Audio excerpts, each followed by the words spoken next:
அது மட்டும் இல்லை, இப்போது கேன்சர் வந்தால் நிறைய பெண்கள் பார்த்தீங்கன்னா வீட்டை சொல்ல பயப்படுறாங்க. ஏன்னே தெரியல. நானும் தான் பயந்தேன். எனக்கு வரும்போது அது கொரோனா டைம். நான் ஒன்று சொல்ல போக அவங்க வேறு ஏதாவது ட்ரீட்மெண்ட் கொடுத்துருவாங்கன்னு பயத்தில் சொல்ல மறந்துட்டு அப்படியே இருந்துட்டேன். அப்புறம் பார்த்தீங்கன்னா அது ரொம்ப பெரிய பிரச்சனை போய் செகண்ட் ஸ்டேஜில் போய் ரொம்ப கஷ்டப்பட்டேன். ஆமாம், நம்ம பயப்பட தான் எல்லாமே பெருசாக தெரியும். அதை ஃபேஸ் பண்ணணும்னு நீங்கள் நினச்சிங்கன்னா எந்த விஷயமும் ஈஸி தான்.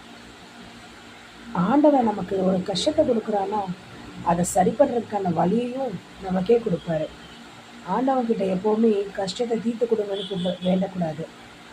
என்ன கஷ்டம் வந்தாலும் அதை சமாளிக்கிற தைரியத்தை கொடுங்கன்னு மட்டும்தான் நான் வேண்டியிருக்கேன்.